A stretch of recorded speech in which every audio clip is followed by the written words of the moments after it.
Good afternoon. I'm Dave Harrell, and I'm the Sports and Entertainment Officer for the City of Jacksonville. And I just want to say thank you so much for coming today. We're grateful. Obviously, we want to thank the Jesse Ball DuPont Center for hosting us. What an amazing venue, a great spot to have this exciting announcement. We're thrilled to be here with you to officially kick off the annual Jacksonville Jazz Festival by making a few exciting announcements, as well as really doing an unveil for the 2016 commemorative poster. For nearly 30 years, the Jacksonville Jazz Festival has really been a signature event for our city by showcasing our passion for jazz. And as one of the few jazz festivals in the country, this event attracts local music lovers as well as visitors from all over the nation. Before we get into some of the details for 2016, it's my privilege to introduce our city's mayor, Mayor Lenny Curry. Mayor. Good afternoon, and Dave, I want to thank you and Brent for really creating what I'm hearing this year as a very collaborative effort. Really, that's what's exciting about for me being here today, moving back to the core.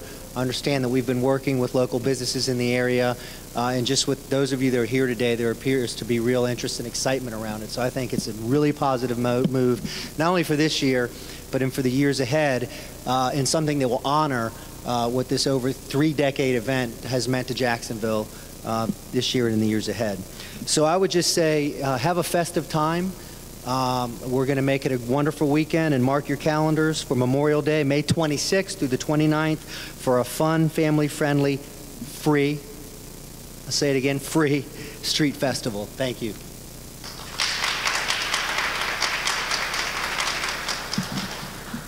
Thank you, Mayor. You know, we're about 100 days away from this year's 2016 Jacksonville Jazz Festival. You know, and I'm really proud of our team because, as the mayor mentioned, we really view this as a collaborative effort. Our team has spent countless hours working with our stakeholders, community partners, local businesses to talk about the direction of this year's event. And we've got so many supporters that really care and are passionate about its future. And we appreciate that. We're grateful. You know, our vision is pretty clear in sports and entertainment. And that is, we will be a leader. That is not an aspirational goal. That is something that we will absolutely do. And through the events that we host, we're going to drive economic development, we're going to enhance quality of life, and we're going to accelerate Jacksonville's brand. Those are our pillars. You know, events are about experiences and moments, and that's what we want to create. We want to create that essence in Jacksonville through the special events that we host. That's what it's all about. You know, there are a lot of community partners who've gotten us to this point. I will tell you, the conversation does not end here. It's a jumping off point to a very exciting future with this event. So, with that being said, a couple things that we wanted to touch on today. As the mayor alluded to, this event has an amazing heritage since 1981. It's had many homes, but in 2016, it's going to have a new, yet familiar home. We're pleased to announce that this year's Jacksonville Jazz Festival is moving back to the downtown core. Thank you. And we're excited about that. We think that's the right direction for this particular event. We feel like it's going to put this event in a position to succeed, and we're thrilled. So with that, streets will include Main and Laura, as well as Monroe, Adams, Duval. You're going to hear about some details here in a moment. And this is just a few of the exciting announcements that we've got for today. So now I'd like to invite our special events manager, Brent Fine, to speak on further details on the festival. I can't thank you again for coming and being here for part of this special opportunity today. So Brent, take it away.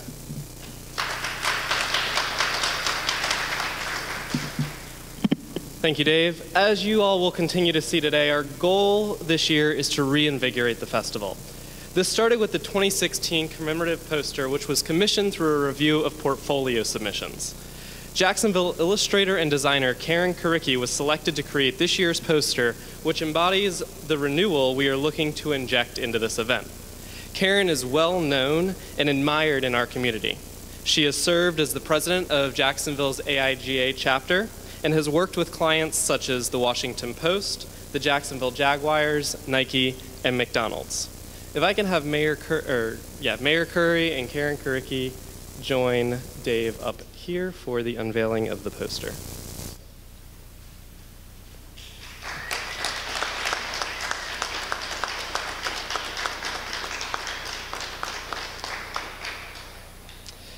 In coming up with the concept for the poster, Karen wanted to somehow combine Jacksonville as a city with an element of jazz, the music, to be symbolic in the merger during the festival.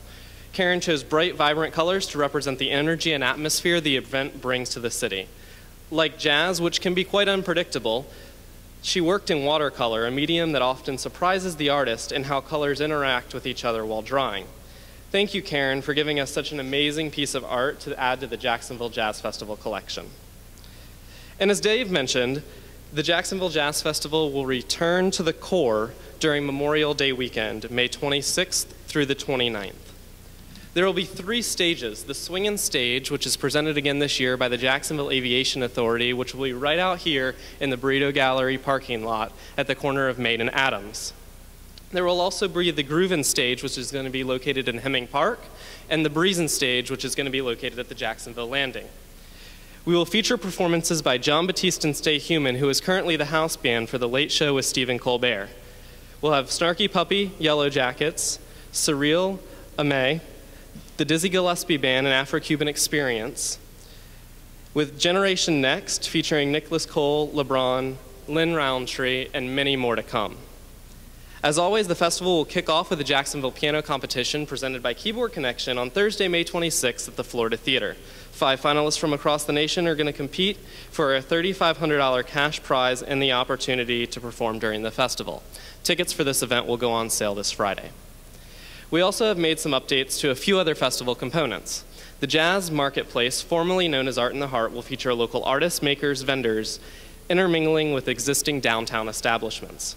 Equal parts Art Walk and Street Bazaar, the Jazz Marketplace is a new and exciting thing that we are adding to the festival this year, and applications for the participation in that are now open on our website. Musicians can further their education at the Jacksonville Jazz Clinic. This free master's class clinic will feature some of the very greats you'll see on the stages throughout the festival. Aspiring and accomplished jazz musicians of all ages are invited to learn and grow their skills in an intimate setting at none other than Jacksonville's historic Ritz Theater and Museum on Saturday, May 28th from 10 a.m. to noon. Registration to be part of the clinic is now open. The Omni Sacred Jazz Brunch is returning for 2016, and it's going to be more delicious than ever. Lift your spirits and dine on a buffet of gourmet cuisine as the Noel Freeline Quartet serenades guests with their unique blend of jazz and traditional gospel music. Tickets for that experience are also on sale now. In addition to Late Night Jazz Jam, Jazz Hall of Fame, and the Jazz After Dark, these will all also be parts of the festival again this year. As we mentioned before, the festival is free and open to the public, but attendees are able to enhance their festival experience. This year, we're offering 2 revamped VIP packages, which will include upfront seating, tapas-style catering, a dedicated bar with complimentary water and soda, lounge furniture, shaded areas, the most important part, climate-controlled bathrooms, commemorative merchandise, and reserve parking. These new passes are just $89 for 1 day pass, and you can experience Jazz Fest as a VIP for all 3 days for just $199.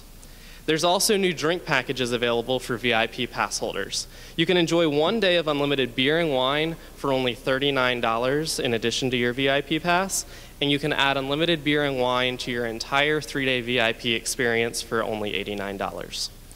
These add-ons are only exclusive for VIP pass holders. All of this information and a ton more can be found on our new mobile-friendly website at Jack's Jazz Fest or JacksonvilleJazzFest.com, which just launched. And while the festival is produced by the city of Jacksonville, it would not be possible without the support from our sponsors and partners such as the Jacksonville Aviation Authority, UF Health, Keyboard Connection, AARP, Action News Jax, Coca-Cola, Heineken, Buffet Crempon, Lowe's, the Omni Jacksonville, Burrito Gallery, Farrah and Farrah, Hemming Park, the Florida Theater, Ritz Theater and Museum, and the Jacksonville Landing. On behalf of the city of Jacksonville, we look forward to another great Jacksonville Jazz Fest right here in the downtown core. Thank you all for coming out today, and we will be available for individual questions and interviews after. We hope to see you all in May.